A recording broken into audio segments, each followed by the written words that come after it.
On November 6, 2020, Davon Bennett, better known as King Von, was pronounced dead from gunshot wounds. This is his story.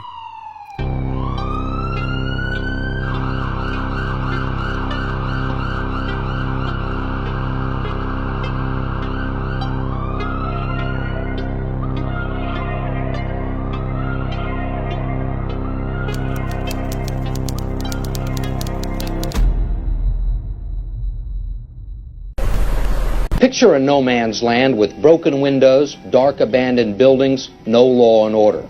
There are carefully demarcated areas controlled by rival bands of armed militia fighting over the rubble. Nearly every night there's sniper fire. It sounds like Beirut, but in fact it's America, a creature of state, local, and federal government, the product of bad politics, failed policy, and official neglect. It exists unseen except by those who live there, a stone's throw away from some of the most valuable real estate in our nation's third largest city. Davon Bennett grew up in one of the roughest neighborhoods of Southside Chicago, Parkway Gardens, also known as O Block off of 64th, not 63rd. In the Gardens, he was known as Grandson, referring to his relationship with his grandfather, David Barksdale, one of the founders of the Black Disciples. It started with Larry Hoover. Larry Hoover was a high supreme gangster.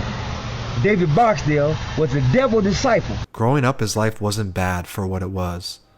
Although he didn't meet his father until 8 years old, due to him being locked up on and off all through his early childhood, his mother and stepdad did their best to make sure he had what he needed. Davon was an A and B student and even enjoyed playing baseball up until around high school. Growing up around poverty and violence in Southside Chicago, it's almost always inevitable to get involved in trouble. It's easier to go on the block than it is to go to school. Although he denies ever being part of a gang in his younger years, he admits to taking an interest in the street life. Davon's father would pass away and his grades would start to slip. He soon turned to crime himself, starting out just stealing bikes and other small things. But at the age of 15, he would catch his first case, unlawful carry of a firearm. Unfortunately, it didn't stop there. He would spend time in juvenile detention twice before the age of 18. Missing out on most of his teenage years, he wouldn't go more than 6 months without finding trouble with the law. At this time, he didn't know these run-ins with the law would be small problems compared to what was coming. On May 29, 2014, a man by the name of Malcolm Stuckey was sitting on his porch with 2 others during a birthday party. 2 men would approach him with loaded guns and open fire.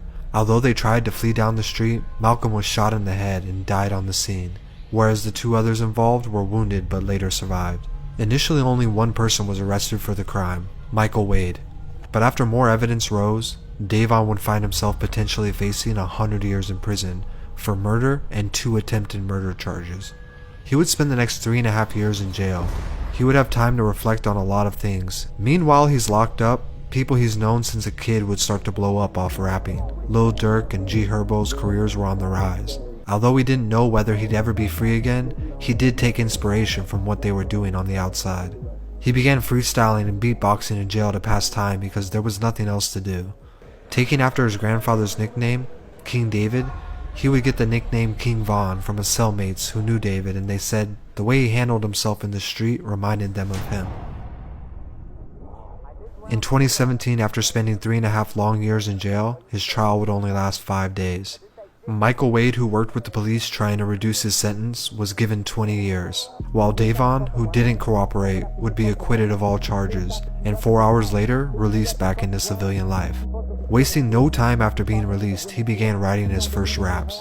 He drew inspiration from urban novels as well as his own past experiences to write his first songs. Although spending so much time in and out of jail was something he never wanted to experience again, he admits it helped shape the person he was and made rapping about it easier. In late 2018, he began releasing music after linking back up with the now superstar Lil Durk.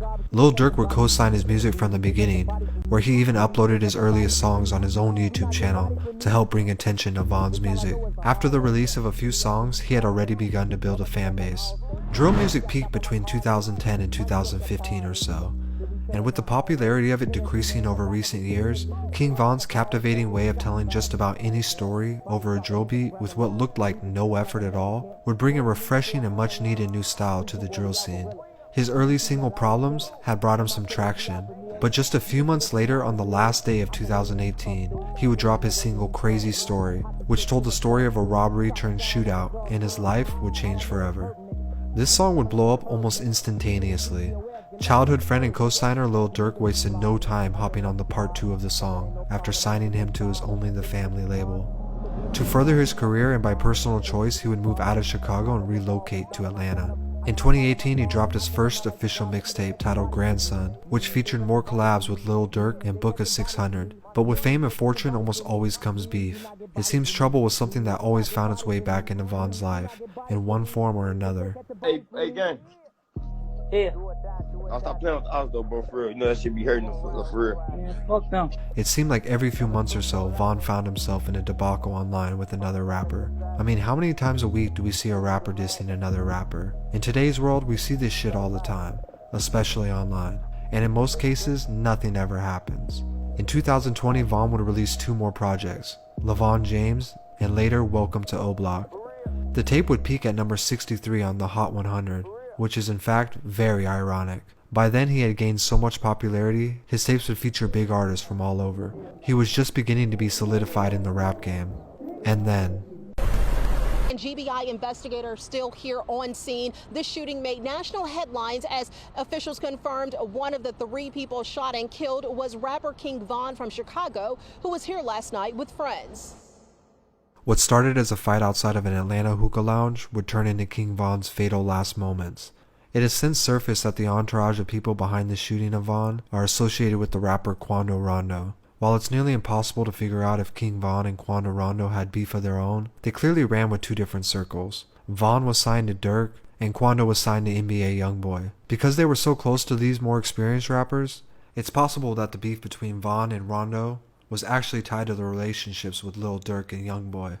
Although it was never really confirmed, people did believe that Von and NBA Youngboy had some type of issue with each other, after Von posted a picture of Youngboy's ex-girlfriend. Regardless of the reason why this all started, the truth is nobody deserves to die at such a young age. Von was just getting started. It's actually crazy to think about the fact that we won't be able to see what his full potential was. But one thing is for sure, music doesn't die, and his footprint will remain.